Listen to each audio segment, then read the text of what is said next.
Uhuru Solidarity Center under the leadership of the African People's Socialist Party right here at 2654 Gravois. We're going to talk about a very, very, very serious attack on Chairman Omali Yeshitela, Deputy Chair Yeshitela of the African People's Socialist Party, and we begin with the commitment to say hands off the Uhuru Movement, hands off Chairman Omali Yeshitela, hands off the African People's Socialist Party, and hands off the African community. And we stand in solidarity. By saluting my leadership, who we have the honor of having here today, Chairman Omali Yeshitela, and to welcome everybody here. And this is just, I also want to salute President Carlozzi, who's the leader of the International People's Democratic Uhuru Movement and also a member of the National Central Committee of the African People's Socialist Party, as well as Dr. Aisha Fields, who is also a member of the National Central Committee of the party and the leader of APDA. And I just want to say that, you know, we are coming together to make this statement just 3 days after the most brutal, vicious, military, killer, murderous attack on the African People's Socialist Party and many offices and fronts of the Uhuru Movement happened. And I want to start by showing, they came in the center, the Solidarity Center. We'll talk about that in a minute, but I do want to show a video that we had from our alarm system before they put tape all over it and we couldn't see anymore. So do you want to go ahead and start that? Yeah, I'm wondering where I should I would just, yeah. If people want to turn around. Well, anyway, just go ahead and, yes. If you want to watch, you can just step over here. Oh, yeah. So this is from the camera in the corner here before they turn them off.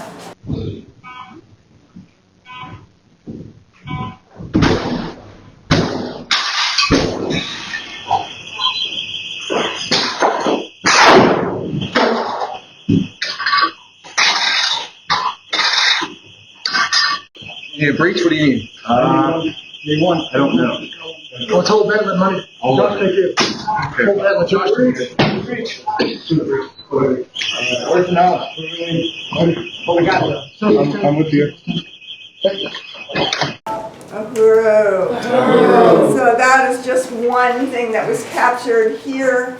And again, I want to denounce this brutal attack and talk about what we have to do from the white community. Again, my name is Penny Hess. I am the chair of the African People's Solidarity Committee, the organization of white people that was formed by Chairman Omali Yeshitela and the African People's Socialist Party back in 1976 to form an organization that carries out the strategy for the liberation of Africa and African people everywhere, meaning African people, meaning all black people, wherever they are located, any place around the world, that must be free, must be liberated. Chairman Omali Yeshitela has represented carrying out and fighting for the liberation of Africa as the homeland and resource of African people, and created a strategy to answer the question what to do about the white people. That we have lived off the backs of African people for 600 years, that this is a colonial mode of production, that the chairman has called it, that everything that we have, all goods, services, and everything produced comes at the expense of African people on land stolen and genocide committed against the indigenous people and colonial domination of the peoples on the planet Earth.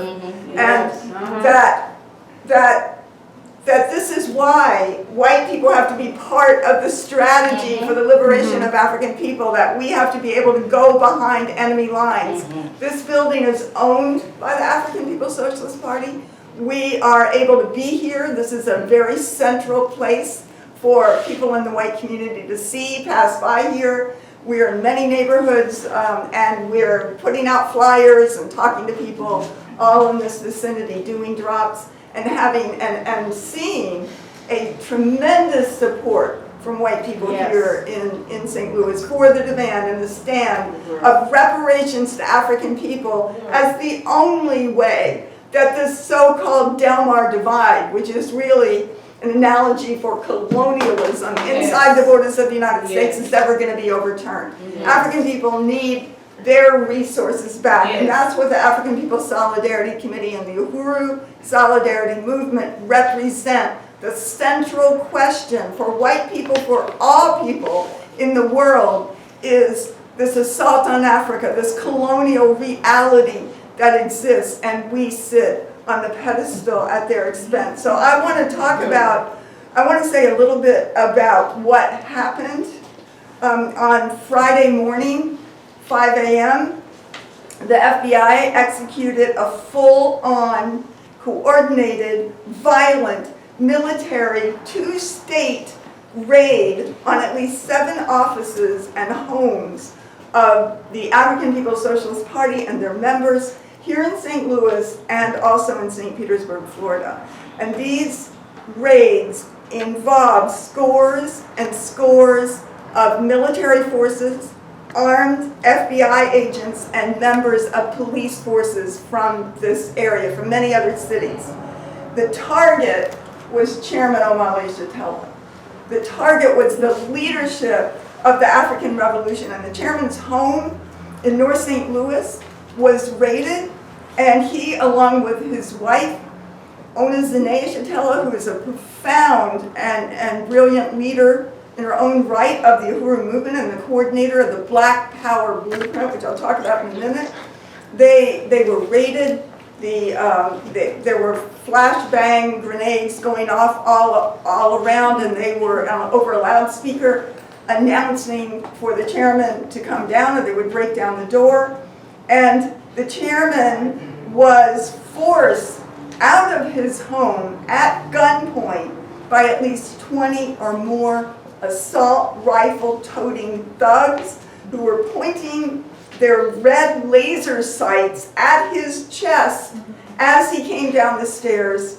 In this raid, they handcuffed the chairman and deputy chair, told them to sit on the curb, which they refused to do, or go into the paddy wagon or whatever was there. And the FBI thugs threw flashbang, stun grenades, and drones into and around the house, consciously breaking windows, breaking down doors, and creating a wave of destruction throughout their house, stealing their phones, stealing their computers and other devices and other items outside of the house, in the house, and taking it out. And they did this despite the fact that there was no shown warrant, and there's certainly no warrant for their arrest. They were not legally being detained, and yet this is what was happening.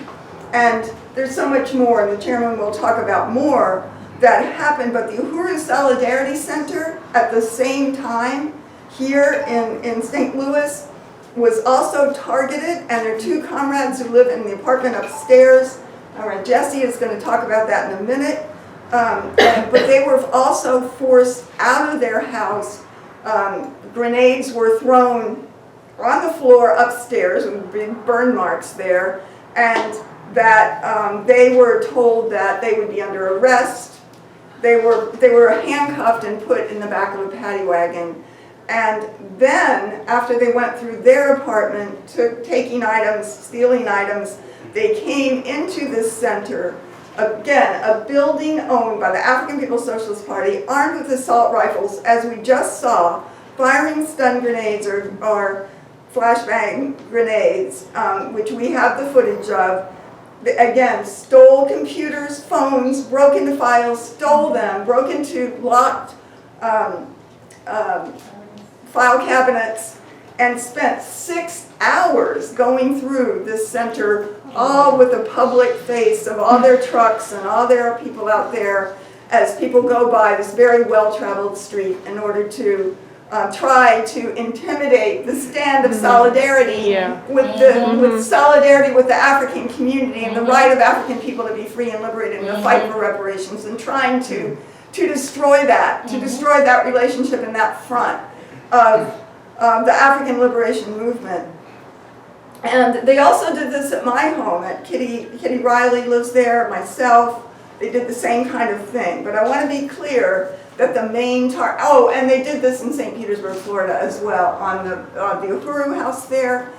They took out archives and files that the party has had, just archiving its own history, because the party, African People's Socialist Party, has been fighting for 50 years for this, led by Chairman Omali Yeshitela, fighting for the liberation of African people. And that they took just historic photos and other kinds of things that were really critical to the history of African people and the struggle of African liberation here and around the world. And that I just want to be clear that Chairman Omali Yeshitela has done nothing but fight for African people for 50 years.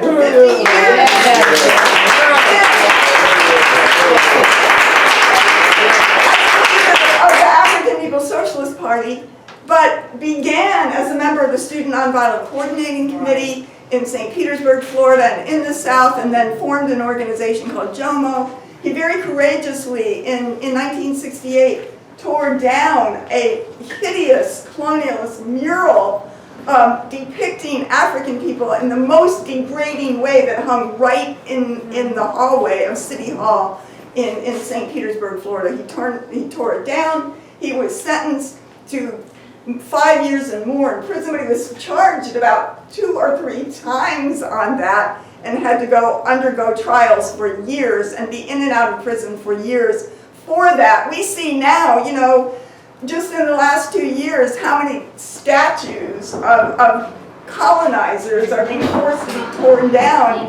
Chairman Omali Yeshitela started that. He did that back in 1968. 66, sorry.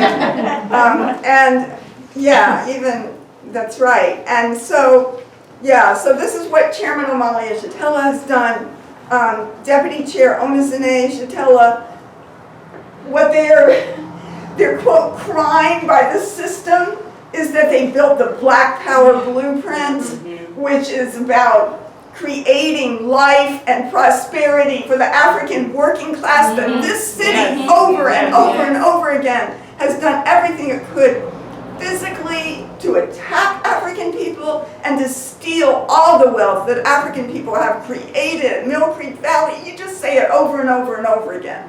Every time African people achieved some prosperity and ownership in this town, they were attacked, either by, as the chairman says, either by the wrecking ball or redlining or any other kind of way, every possible way. And when we look at that Delmar Divide and we see those mansions right there, before you get there, that's real. That wealth belongs to African people in this city, and that's what Chairman Omali Yeshitela is fighting for. The Black Power Blueprint has created murals and gardens and doula programs to train African women in the neighborhood to become doulas, to be able to take on this profession. And basketball courts and so many other things. A community farmer's market, a community garden, the Uhuru House, just on and on and on. And that and many other programs of the African People's Socialist Party, such as Uhuru Furniture stores in Philadelphia and Oakland, California. Over many years, the Uhuru Houses in St. Petersburg, Florida, here, and in Oakland, California, Uhuru Foods and Pies. All of this has been about the self-reliant, self-sufficiency, economic power in the hands of the party and the African working class.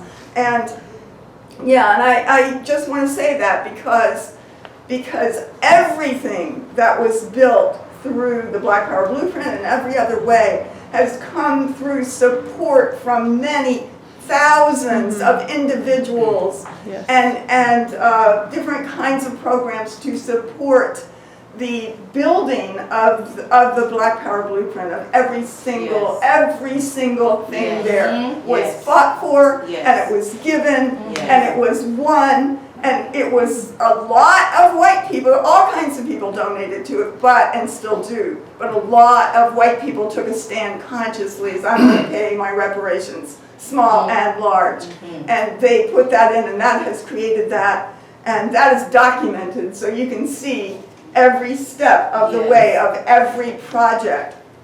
And I also want to say that we have seen how this United States government has treated African people who stand up for the freedom, justice, and liberation of their people. We have seen what they did to Malcolm X, to Fred Hampton, who they murdered in a similar raid in 1969. We saw what they did to Move in Philadelphia, where they bombed and killed 11 African men, women, and children, and burned down a whole community of 60 houses. We saw what they did to African people in Africa, like Patrice Lumumba, who was saying to Belgium, the colonizers, that the resources of Congo was going to go to African people, and they murdered him, they chopped up his body, and they assassinated him in the most vicious kind of way. So what we want to say is that this building here is incredibly historic and significant, and that we want to make a commitment that we will build a movement of white people that says hands off the Uhuru movement.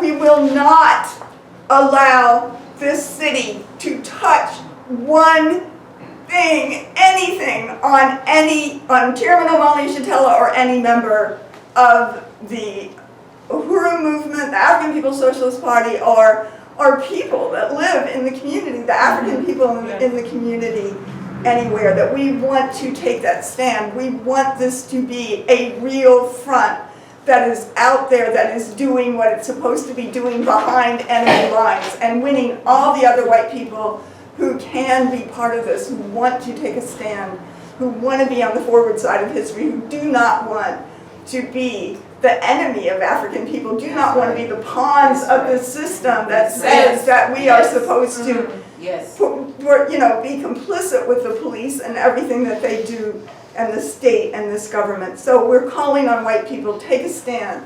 Take a stand. This is a new period in history. We have a meeting tomorrow night, 6:30 p.m. locally and on Zoom. If you see this on Facebook, and for people who are elsewhere, you can participate in this as well. You can go to uhurusolidarity.org for more information. Donate, pay your reparations. You can go to apspuhuru.org/donate and pay reparations that will go to the work of the African People's Socialist Party, and I really want to salute and thank all of the people who have already done that. So many people from Canada, from the United States, and other places. We really, really, really salute you, and we will be in touch with everybody who's done that we don't even know. And that, so we want to call on people to come out tomorrow night, join this, and just say, unity through reparations, hands off the Uhuru movement. Uhuru.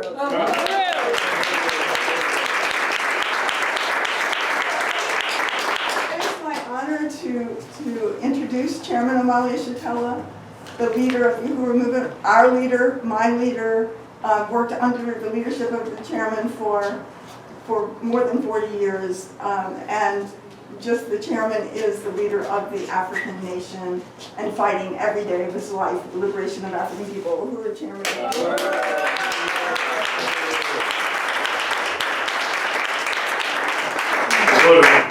I want to thank Comrade Penny for the introduction and for the words that she has provided us with up to now. And I want to express my appreciation to all of you for coming here on today, because the attack that was made on my house and our movement and offices throughout this country, literally in part, was designed to keep you from coming here. It inferred in this whole madness about Russian involvement and somehow we being employed by the Russians. Also infers something about the profound economic development work that we're doing here and other places around this country and in places around the world that we're doing in South Africa and West Africa, etc. So if this is happening, it's not happening because of us. It's some external force that's making this happen.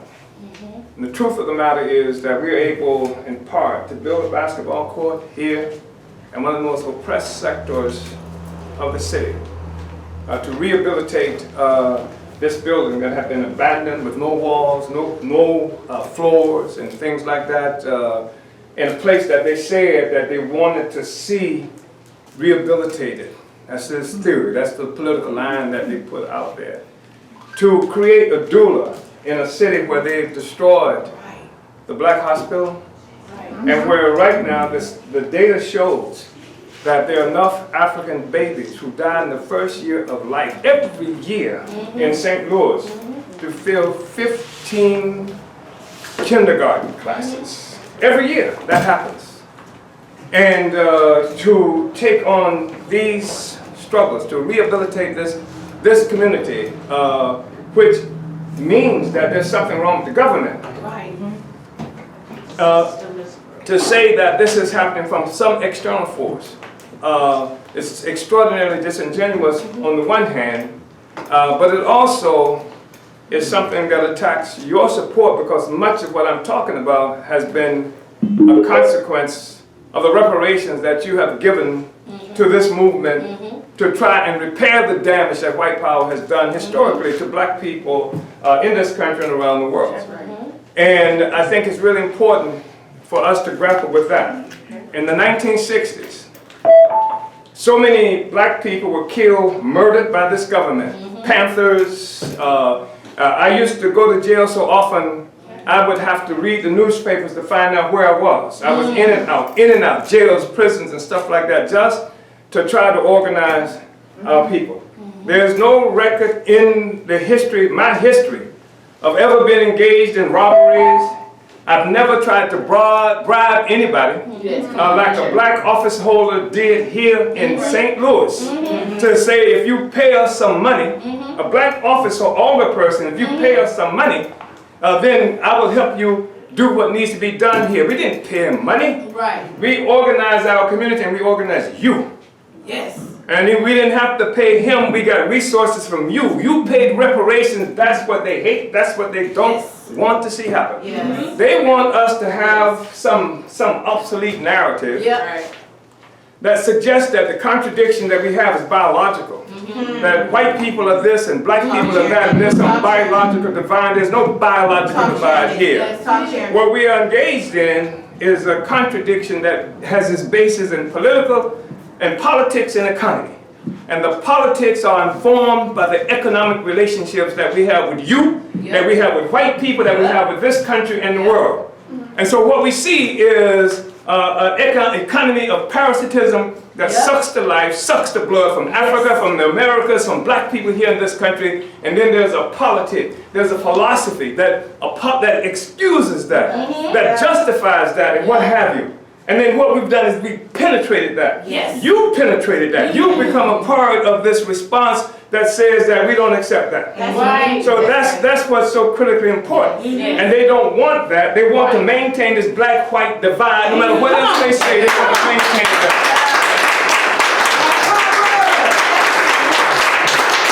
But we are not going to fight them on those terms. The problem is not my problem. It's not black people who define white people, it's white power who define whiteness and blackness and the whole bit. So it's an ideological and political construct. And what we're saying is we are fighting against colonialism. And the world that we live in, white people are colonizers. Yeah, there's nothing I can do to make white people unwhite. There are not enough classes that you can go to change that reality. Not enough tanning parlors that you can attend that would change that reality. So that's not the issue. The issue is white people can join the struggle against colonialism. Even though you are colonizers by virtue of your relationship to us, then you can break out of that. Come on. That's what it is.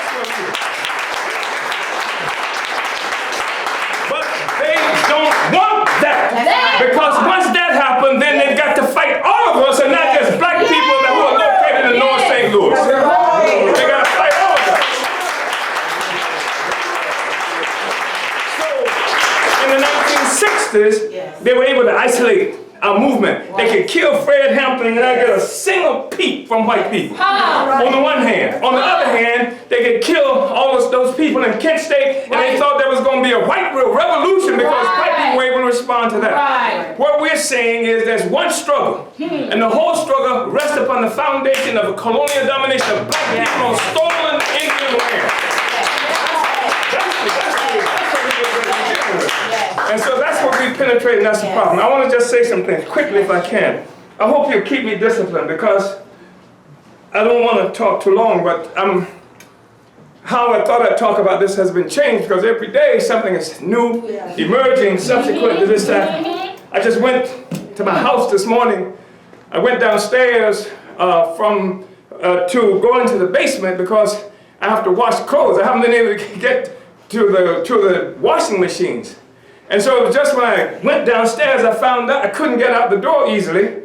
I just found out they had penetrated the house from back there as well. I didn't know that. And going downstairs, I see the evidence of the flashbang grenades that have gone off in the stairwells and plaster all over everything, glass broken, you know, etc. All of that stuff was down there. It was a massive attack on our building. When they came at 5 o'clock in the morning, they did something a bit different in that it was an hour later than when they came to kill Fred Hampton in Chicago. They came 6 o'clock, 4 o'clock in the morning when they murdered Fred. FBI organized this. The same FBI that was out in front of my house organized this. And they knocked on the door. They shot through the door. They killed Fred Hampton, they killed Mark Clark, and they wounded people in that building. That's the FBI that did that. There was no assumption. They didn't claim that the Russians had anything to do with it. They didn't say Russia had anything to do with it. And they shot their way and they killed Fred in his bed. He was a magnificent 21-year-old leader of black people. And he was one of the remaining survivors of the leadership of the Black Panther Party, which was at that time the vanguard, not only of struggle for black people and people around the world. And what has happened, of course, is that African People's Socialist Party has supplanted the Black Panther Party in terms of being the vanguard of the struggle for black people in this country and around the world. This is the basis of the attack on us, so at least they waited an hour later. And the deputy chair, owners in Yeshitela, my wife, who would have been attacked whether she was married to me or not, because she's an extraordinary leader of our movement, and who is the architect of much of the economic development work that you've contributed to, that you see happening on a daily basis, quite transparent. There's no secret to it. We put it on video. We send out messages around, make pamphlets and brochures and distribute them everywhere. And all the media in this country, in this city, that's really wanted to talk about us, the Russians, or anything else, they had that information or access to it. They had the ability to look at it if they were interested. So this is a disingenuous thing that they have done to us in terms of the Russians, we being employees of Russia. Listen, in October, I will be 81 years old. And for most of that is something to brag about, being a black person. Fred, Mike Brown didn't make it to 19. But the thing is, most of my life, I have been struggling to change the circumstances for black people in this country and around the world. Most of my life.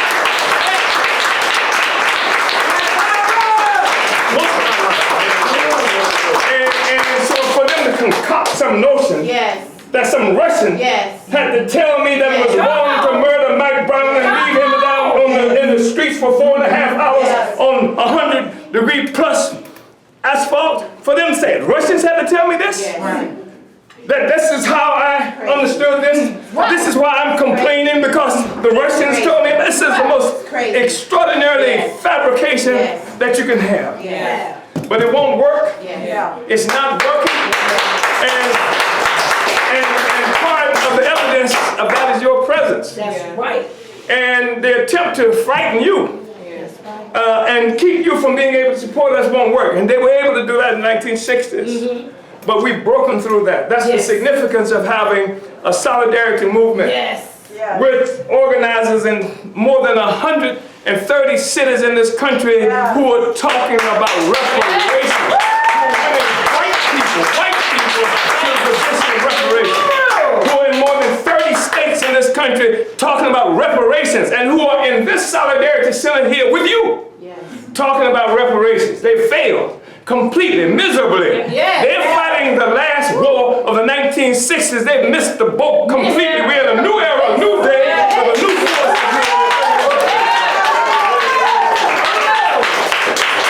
So, there's some things I can't talk about. Let me just say this. There are political and legal questions that are involved here. They have attacked us for political reasons. But they are using the law, colonial law, the law that they created to control me and oppress peoples around the world, to justify what they're doing politically. Right? And so, depending on how we talk about and address this, then we can be putting ourselves in jeopardy because of the law that protects them. So they have stolen my computer, my phone. They have stolen 40 years of archives from our office in St. Petersburg, Florida. They've stolen phones from Penny Hess, leaders, my wife, the computers, etc. They got a trove of information. They know you. Because you made contributions, because you made communication, because you sent an email, because you sent a text. They know what I said to my wife in a text, except they got all that information that they can do and will do anything they want to do with it. They talk about the Russians or something to that effect, but the fact is, they got all this information. They will construct what the hell they want to construct out of all of that. They would tell the story they want to take. Anything that I've sent to you or anybody else in the world, anything that I've sent to anybody, they would take it and they will be the ones who want to interpret what that meaning is. So what I want to say is this. Everything they've said is a lie. It's a total fabrication. The Russians getting us to engage in political stuff to disrupt the decent and honorable and democratic institutions of voting in this country. You know that's a lie. And for one thing, I'm not going to entertain that discussion the way they want to entertain it. It's like the slanderous thing when they come and ask you, when did you stop beating your wife? To have that discussion with them is to give legitimacy to something that is not even legit. Understand? So, they talk about this thing about us and the Russians is extraordinary. And you know they don't mean it. We're talking to media with extremely significant resources at their command. Much more than what we have. And yet, they can come to talk to us about legitimate, the legitimacy of the electoral process on the one hand, while at the same time, they're having hearings in the Congress of the United States because mobs of white people attacked the Capitol so there could not be a legitimate transfer of political power. I haven't seen or heard of a single flash bomb grenade going off at Trump Tower. And you haven't heard it either. But how can they talk about us? How can they talk about us without in the same breath, even if they believed it? Why do they say they joined the people who attacked the Capitol again, trying to destroy our democratic institute? They don't say that. Somehow, they're former slaves. Are the ones who are responsible for this contradiction. You understand? No. So that's ridiculous. It's ridiculous. At this time, right now, as we're having this discussion, members of Congress are enjoying $10,000 each for security. Because they're scared of the white people who might try to kill them because of how they vote and how they're dealing with this whole thing about the January 6th mob attack on the Capitol that chased Josh Hawley running out of the capital because of their vicious attack. I don't hear Josh saying anything about leave them alone, it's me who you should be attacking. You don't hear that kind of stuff coming from them. They're attacking us. Yes. And the media, your media, this Democratic media that everybody's supposed to believe in and First Amendment rights and stuff, they didn't say that. They don't say a damn thing about that. It's the former slaves. Right. Living on Redbud Avenue. Yes. Right. If I was getting all this money from the Russians, I wouldn't be on Redbud Avenue. At minimum, I'd be in Trump Tower. You understand? But no, it's illogical. They know it's illogical. They say it. And then what was it? Goebbels or somebody said, tell a big lie. Tell a big lie. And that's what they've done. Makes no sense at all. It's absolutely irrational. Right. And they don't mean for it to make sense. They want to slander me. They want to scare you. Yes. They want to push people away from us. And they want to set up the conditions where they can use 40 years of archives and all our texts and stuff like that to construct anything they want to. So even if they have not indicted me today, they could do it tomorrow. Yes. They can do it next week. They can do it next year. They got all this stuff and all the time to prepare this. And that's why it's so important that you're here. Yes. Right? Yes.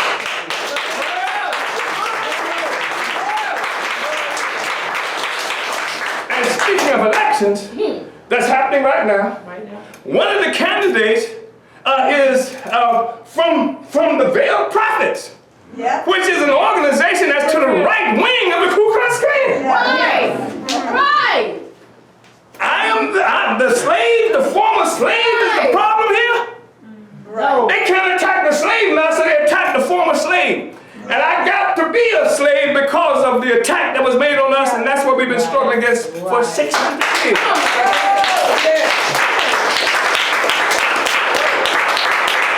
Right now, you know, and they know, if they were serious about influencing the elections in this country, that there are more than 400 bills in state legislatures today, more than 400, that are based on limiting the voting ability of black people in this country. Right now. And there are 18 states that have already enacted laws making it harder for black people to vote. Right now, 18 states.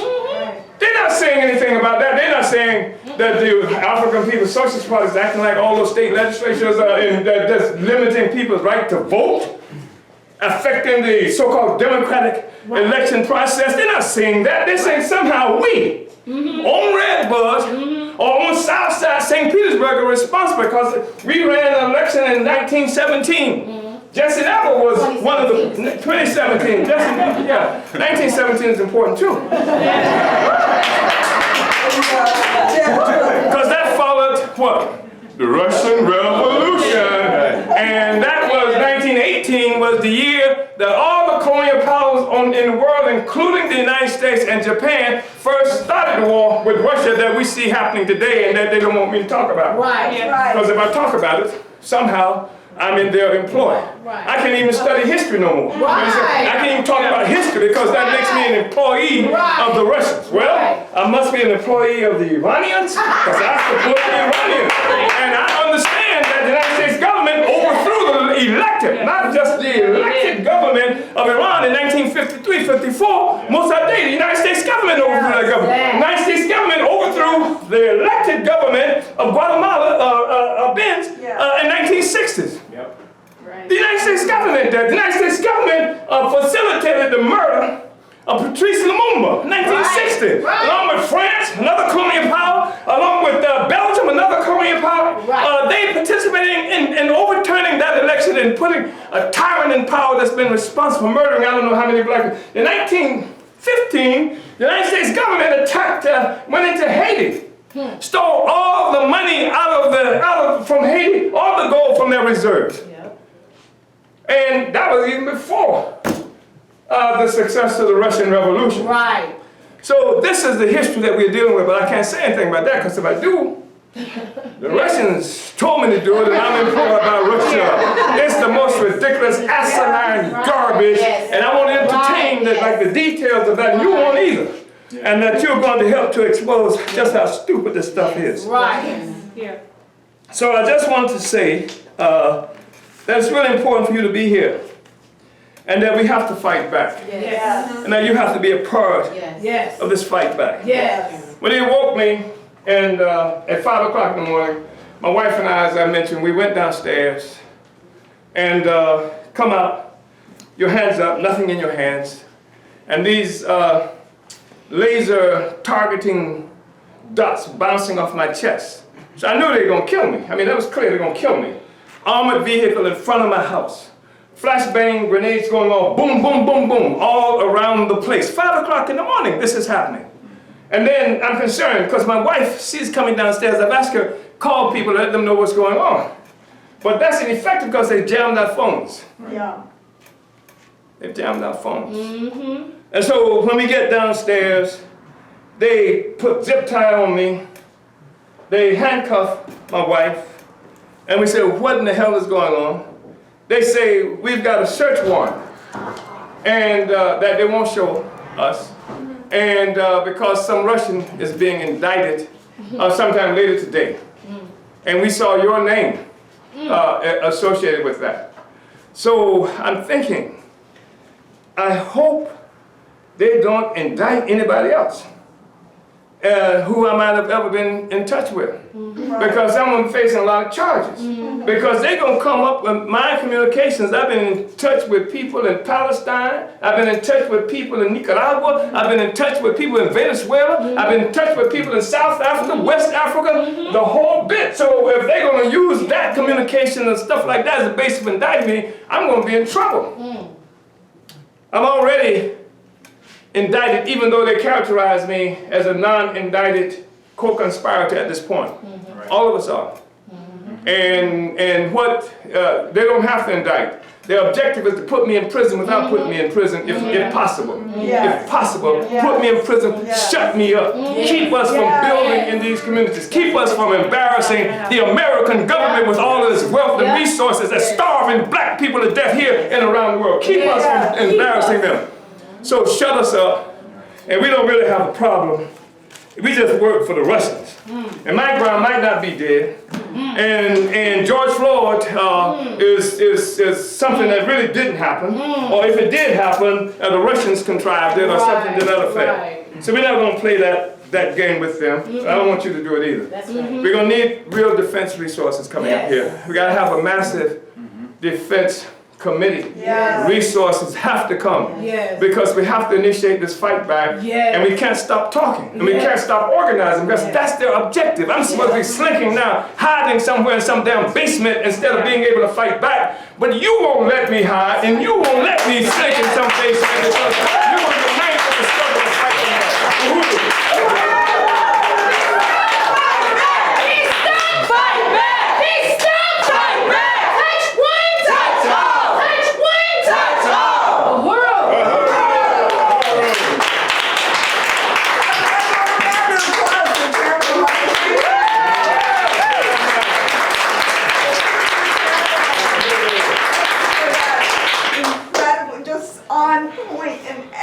possible way and really inspiring and makes us want to fight and say we will never back down against this attack on the African People's Socialist Party. Ever.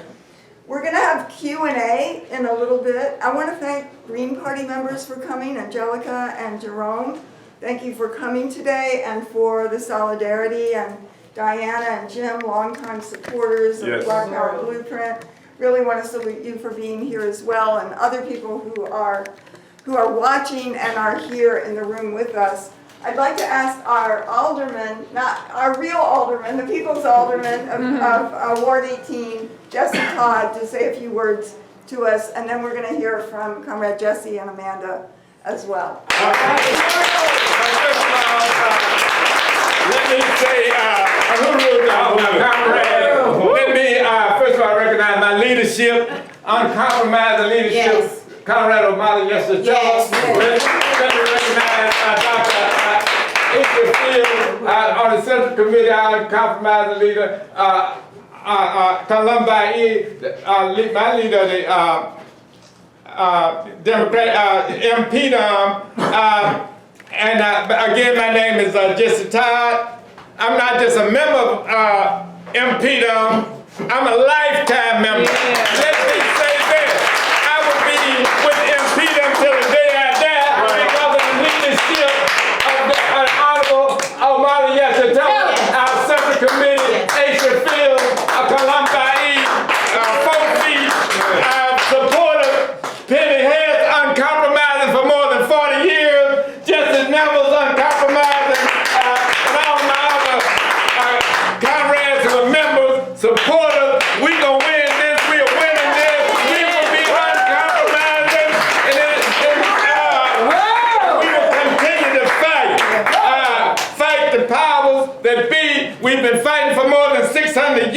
Yes. Our comrade Omali Yeshitela wasn't attacked because he's been following Russia. Following Russia. Look, he's been fighting for more than 50 years, following nobody but the African People's Socialist Party, not just following it, but leading it and writing it. He's the greatest leader that I know, that I've ever met. So he don't have to follow anybody. Russia, not only Russia, but anybody in the world today gonna be following the African blueprint. And let me say this to my comrades in the white community. I want to, first of all, thank all of the Solidarity people here today. The white people today who are here are doing what all white people should be doing. What should they be doing? The white people should be in their own community educating white people, collecting, paying reparations. Yes. That's right. Collecting reparations, That's right. paying back That's right. the robbery, Yes. the murder, Yes. the thievery, Yes. with the blood Yes. of my ancestors Yes. Right. running down his veins Yes. like and his jaws like a bloody jawed wolf. Yes. And you're doing what everyone should be doing, and we are only in this predicament because of the attacks on Africa more than 600 years ago, Yes. the enslavement of Africa Yes. throughout the world, Yes. and the enslavement and the robbery of our community for its resources right now. Yes. Right in the, and so instead of attacking the African People's Socialist Party and PDOM, the African Solidarity Committees, we should be receiving an award. Yes. We should be receiving awards for the work that has been doing in this city. Instead, we're being attacked. We're doing right now what the government refuses to do. How do I know? I'm an alderman. The money look at the books. I look at the money being wasted. Yes. Almost having the budget going on so-called public safety. Yes. Yes. How are we saved? Why are they doing something about that? Yes. Then when to show you that the Uhuru Movement and the African People's Solidarity Committee is opening a farmer's market. They call it a food desert. We can easily feed the people. Yes. But the African People's Socialist Party and the Uhuru Movement, along with the support from the Solidarity Committees, has helped to raise funds through reparation to start a farmer's market to feed healthy food to our people in St. Louis. Yes. Open up all these abandoned, vacant buildings that I've been asking to be boarded up and fixed up. They've torn them down, fixed them up, and then built a Uhuru house for events for the community that looks beautiful. We've also set up a basketball court in St. Louis. We paying all of these taxes, even special taxes have been passed by many. And I've been part of it too. We pay special taxes, 110 parks, zero activities. Organized activities by the city. Zero supplies and equipment. So we are paying the taxes, black and white people are paying them. But then but parks are not in use. The same thing with houses. They leave the houses open, only put them up on the first floor so they can be rained and torn down, and then they're probably taken from big developers. And who give some of the elected officials what they call campaign contributions. That's what I call it. So it's a vicious cycle. That's what they call it. A friend, they call themselves, if I were taken, but they would call themselves a friend of Yeshitela. So I'm not going to talk them, they would be my friend if I would. So I don't hate with those kind of friends, because I don't take a large campaign contributions. So the Uhuru Movement has stopped gentrification is being attacked because it has stopped gentrification in its tracks. They're scared of stopping gentrification. So this city can become predominantly white and drive black people out through the Team 4 plan, which is cut off the services which they have, tearing down buildings and creating crime. They create crime. They spend $15 million a year after they cut down the houses, more than $15 million cutting the lots. $15 million is going to now cut the lots, half cut them. They cut them, they don't trim, they don't pick up the paper. The city says, and I work for the city to help make the law, grass supposed to grow only 6 inches, and after this is against the law. It's in North St. Louis, it's 6 feet tall. but then they talk about somebody breaking the law. They should have been locking up the police, but not enforcing the law. They the lawbreakers. That's clearly against the law. But they messing with somebody who's trying to stop crime. And so that's the kind of thing and then too, the Uhuru Movement Solidarity Committee stood, if they want to talk about voting, against the cutting, against ward reduction. Let's just use right here in St. Louis. Big business people since 1957 have been trying to cut these wards. I was too young in 57, but I fought it in 83. I fought it in 2000. I fought it again, and I think it was they tried to cut it in 2000.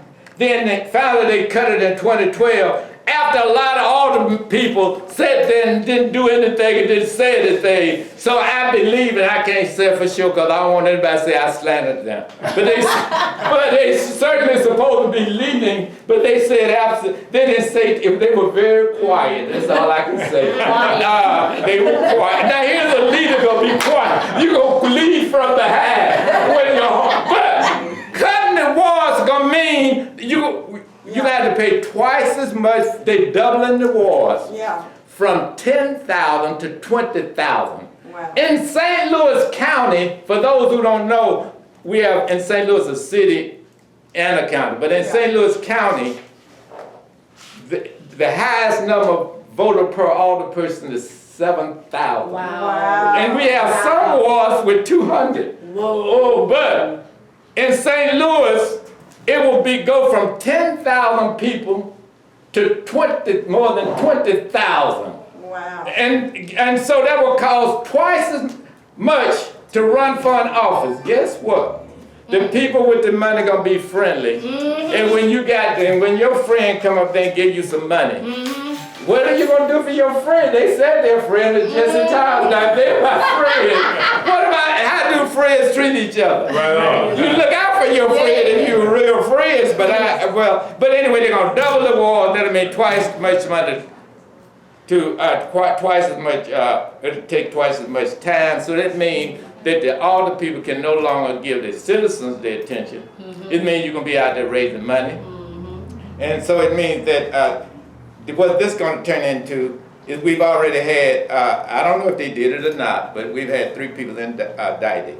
And it's going to turn into more people accused of taking money. If they don't cross the line, it's going to cost money to run for office, and quite a few of them going to have quite a few friends with money. That's all I'm going to say about that. So they are not, and the main point is they are not concerned about Russian elections. Why aren't they concerned about St. Louis elections that they want so much voter participation? They're not concerned about that. So they went after Omali, Yeshitela. They went after our comrades, supporters, because they do not want us to really have true democracy. They do not want us to speak the truth about the conditions that we live under. They do not want our tax dollars to go to benefit us. They do not want our resources to go benefit us. They do not want us to get the reparations that is owed us for the last 600 years for attacking Africa, for putting us on that slave ship and bringing us over here. And then for the current reparations that they owe us now. So in summary, I'm 100%, I stand 100% in solidarity with the Solidarity Committees. I stand 100% with the members, the supporters, as well as my leadership, especially Comrade Omali, Yeshitela, and all the other members. So, and I support 100%. And as I said, I'm a lifetime member, and I will remain a lifetime member. You're not scaring anybody. You're not scaring me. And so you're not going to play anybody as long as I'm here. You're not playing me. You're not going to put one hand on Omali, Yeshitela. Hands up on Omali, Yeshitela.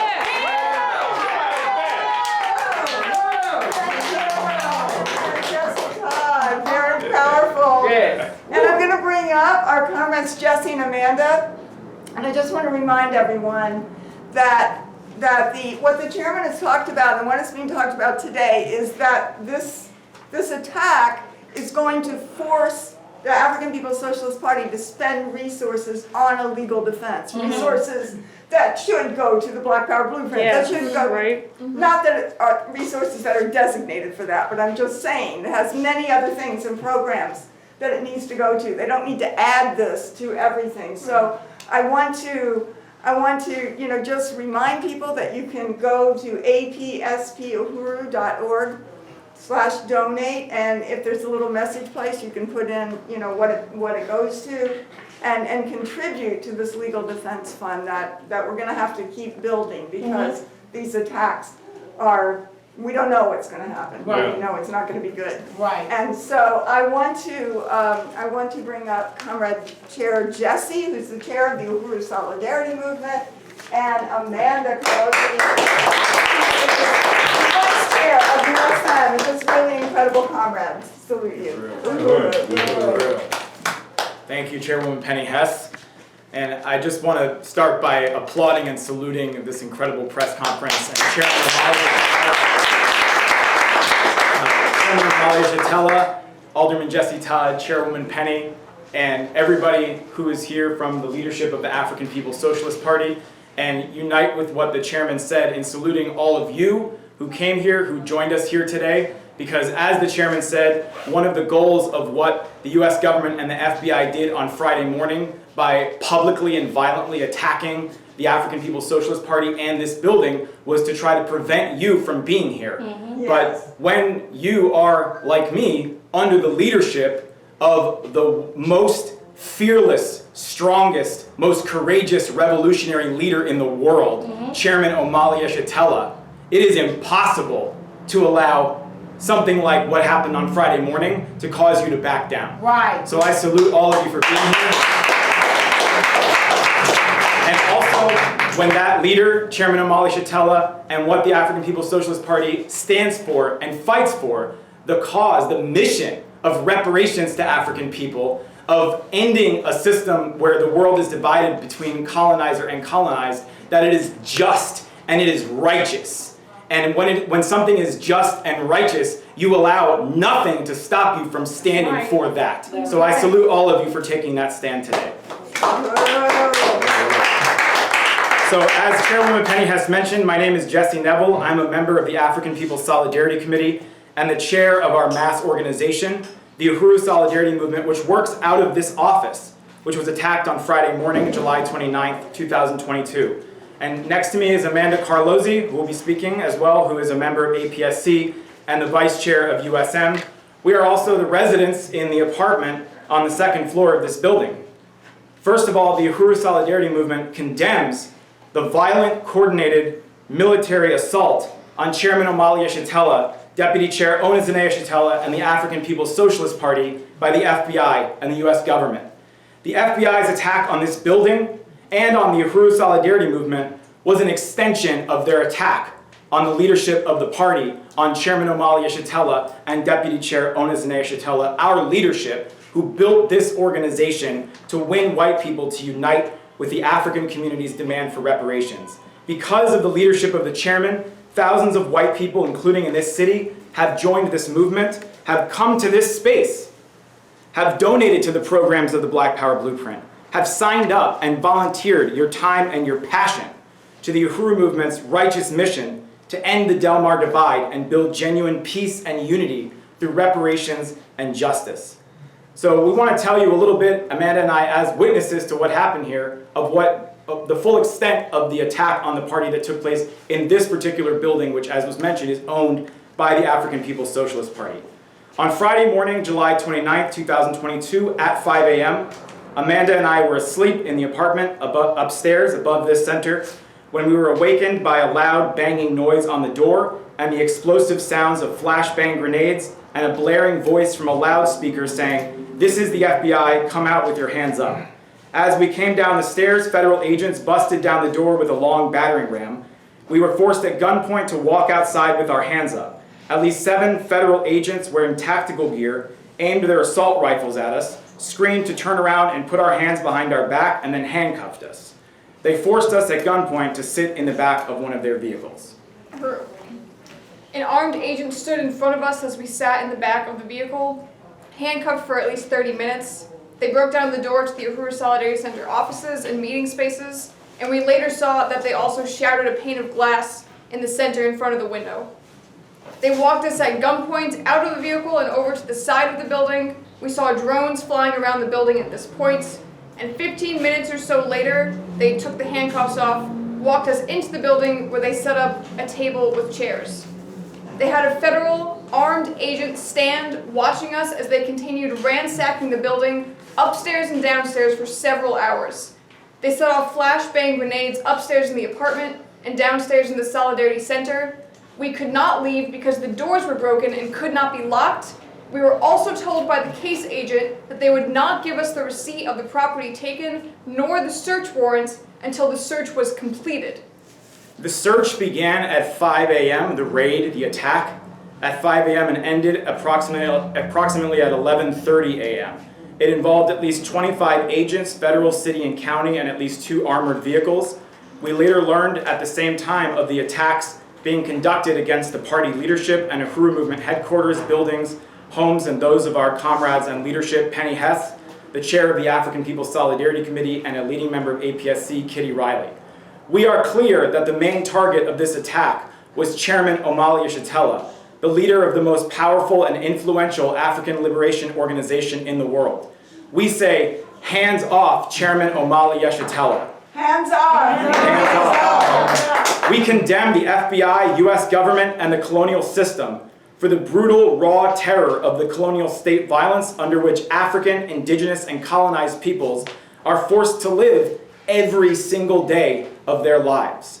The FBI assault was an attack carried out against the African community and their movement for reparations and self-determination at a time when it is gaining unprecedented strength, power, and influence in the city of St. Louis and worldwide. We stand in unconditional solidarity with and in defense of Chairman Omali Yeshitela, Deputy Chair Onezene Yeshitela, and the African People's Socialist Party. And we invite all white people who are outraged by this assault on African people by the same colonial state power that murdered Tamir Rice, Ayanna Jones, George Floyd, Mike Brown, Breonna Taylor, Sandra Bland, and so many others to join the Uhuru Solidarity Movement. Stand up, defend the African liberation movement, fight for reparations to African people. And to the white community, it's our responsibility and in our interest to stand on the forward side of history. So we're inviting everyone to come to our emergency meeting tomorrow night. It will be here at the Uhuru Solidarity Center in St. Louis at 2654 Gravois Avenue at 6:30 p.m. Central, and you can learn how to join remotely by emailing us at info@uhurusolidarity.org. So we close by saying again, hands off Chairman Omali Yeshitela. Hands off! Chairman Omali Yeshitela! Hands off Deputy Chair Onezene Yeshitela. Hands off! Deputy Chair Onezene Yeshitela! Hands off the African People's Socialist Party. Hands off the African People's Socialist Party! Hands off the Uhuru Movement. Hands off the Uhuru Movement! Unity through reparations! Uhuru.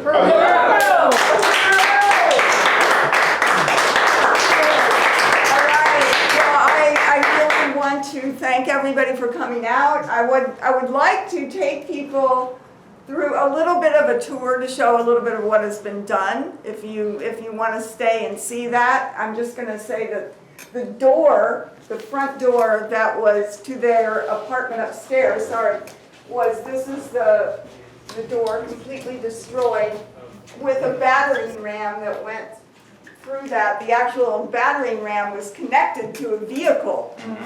It wasn't even people that did it. They also broke a window right here with, I assume, the battering ram or some kind of device that they threw. And the whole, like in the bathroom, all kinds of places, everything is just filthy. There's like dust all over everything. You know, you saw the videos of the flashbang and it looked like it was snowing, and I mean, it was, you know, it's just really a military attack that happened. And I would just like to show you, if you all want to come in to the next room, I just want to show you a couple of things. Anything else that you wanted to add about this floor, Jesse? Well, over here you can see the stain from the flashbang grenade on the ground. That was where one of them was set off. Yes. Oh, and yeah, in the bathroom, let me just say, there's all this debris. They opened this thing, whatever, you know, little attic thing, had that open. There's like debris all over the floor. Everything is just covered with a thick coat of dust. Yeah. Go in and take a look at that. Yeah, there's just debris all over everything. So, coming in here, I just would like to show you a little bit more.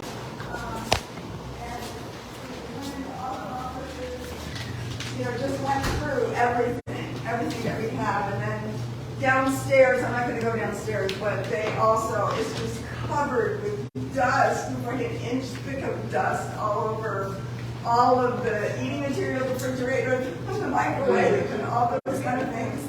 They went into an office that is downstairs, and there are locked file cabinets. They broke them. They broke the lock on the desk there. They rifled through things. They took boxes of files and different kinds of things out, photographed checks or, you know, financial things as well. And then, of course, they took any kind of external hard drive that we had, computer that might be here, phone, anything that was here whatsoever like that, they took out.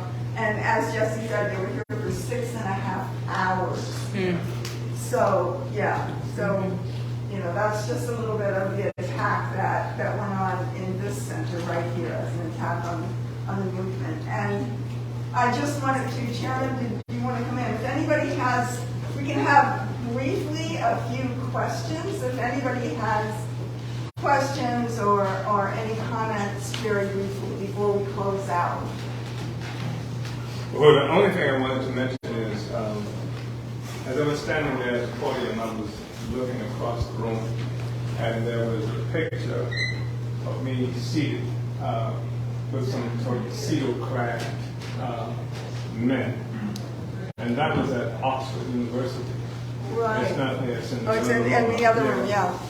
And Oxford University, and that's me and Hugh P. Newton, who was the leader of the Black Panther Party. And at Oxford University, they invited me to come there. They invited me to come there.